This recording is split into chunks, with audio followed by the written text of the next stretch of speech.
that single note. It's just one note. But what do you feel when you hear that? Let's talk about that.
You know, sometimes as a 21-year-old man, I run into a lot of issues, a lot of stress, as to be expected as you get older. That's kind of just a part of life.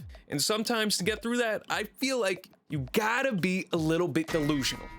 Now, what do I mean by this? Well, of course, that is by confiding in fictional characters. I personally look up to Master Chief in my everyday life. And you might be asking why, how, what do I do? Well, let me put it this way, okay? If you've ever played the games, read the books, watched any of the media, you know that Master Chief is pretty much Superman in the Halo universe. He is the beaming radiant of hope for all of humanity. In a time where humanity is on the verge of extinction, we went from 800 something planets, colonized planets, to almost 8 or 12 after the Covenant's attacks. Somebody like Master Chief, who never wavers, is the exact man that you want to look up to. Okay, he's strong enough to be gentle. He's kind. He's selfless. He is he's fucking jacked. Hell yeah, he's fucking jacked. Everything that I want to be.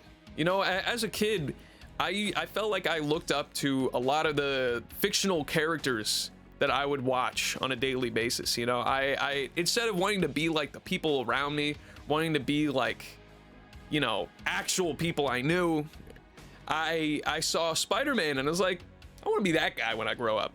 I saw Master Chief and I was like, hell yeah, pump me full of those fucking steroids. I want to be him. The best way I can put it is if you think to the Starry Night trailer, seeing that for the first time as a kid was like eye-opening. It was like I genuinely watched that video, my third eye appeared on my forehead. I felt like I understood everything. Or the kids talking in the forest, and they're like wondering about the aliens and stuff, and all of a sudden, boom, bomb blows up. There he is, Chief on the ground, struggling, grabs his helmet on. People are radioing in, asking to help him. No, Chief got this. He throws down bubble shield, boom. Wraith cannons come in, but that doesn't stop him. The second those cannons are done, you know what he does? He doesn't look for cover, he doesn't do any of that. He immediately shuts down that shield and starts charging headfirst into the unknown, forward front towards the enemy, towards his obstacle, and he jumps. That right there, that is my goat. That is what I want to be like. I want to have that unwavering strength in all circumstances. That is who the chief is. That is what he represents. And I feel like that's what he was supposed to represent. Nowadays, they definitely try to personify his character more, but he was supposed to be a faceless character that you as a kid could just like imagine to be you. I mean, I'm not saying I don't like the direction they took his character, and I think it's great. I love it. But that was the whole point. You know, he is supposed to be that kind of blank slate that you can imagine yourself being, that you could kind of like get the lessons from. But going back to the whole representation of hope, if you look at the Believe trailer, the one where it's all the minifigures and showing the horrific carnage of war, showing the Marines facing off against these giant 6'8" fucking aliens. You know, they're losing, they're dying, they're suffering. And all of a sudden the camera pans and it goes up and it's Chief being held up by a brute by his fucking neck. And all of a sudden you see a plasma grenade charge in his hand and he looks up at the camera and it cuts and it goes to Believe. That right there is a perfect representation as well. You know, it shows against all odds, everything that could go wrong has gone wrong and is going wrong. And he's still not out of the fight. That is exactly the type of energy you need to carry into your everyday life. You know, no matter what your battle is, whether you're going through depression, you lost a loved one, you're out of a job, you know, you got in a car crash, you're out of a car, whatever it could be, whatever trouble you have, you need to have that determination, that indomitable human spirit, as people like to say, and just keep pushing, because that's what Chief would want. That's what he would want. He didn't beat the fucking Covenant for nothing. He did that shit for you. He stopped the Covenant for you. That's what he did. No, I mean, every day I'm always thinking, what would Chief do? How would he overcome this? I mean, for God's sake, that guy gives me directions in my car. I have him as my voice on Waze. Turn right. Only the strongest will survive. Turn left. Yes, Chief.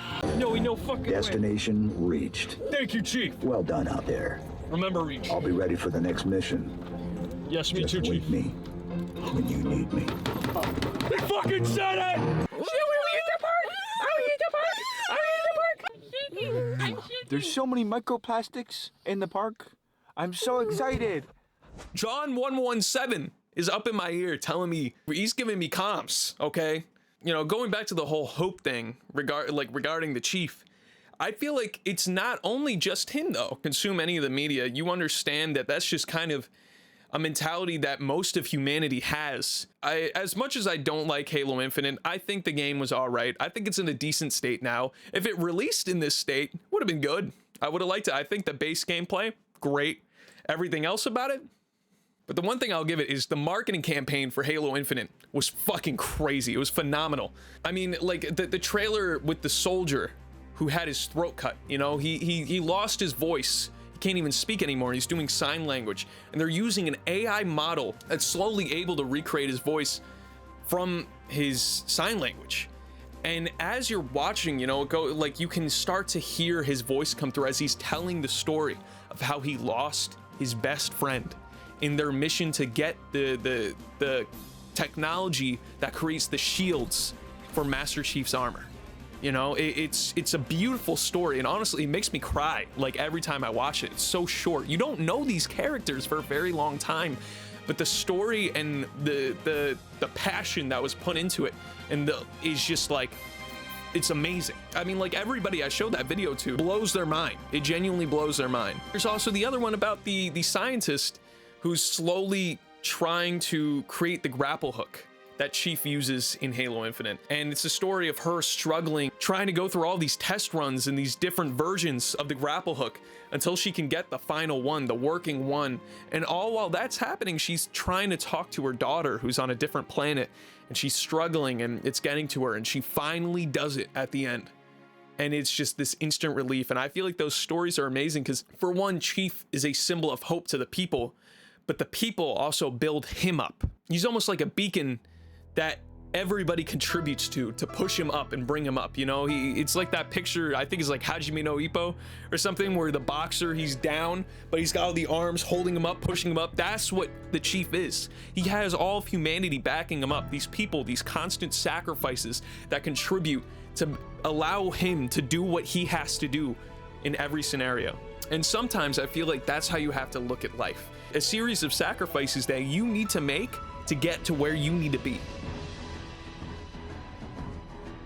Thank you so much for watching, guys. I just want to give a quick shout out to 3 of my favorite Halo content creators, okay? We got Ubernick, Hidden Xperia, and Cammy Shep. I love you guys. Please watch this video. If you're watching this, I love you. You get a big smooch from me.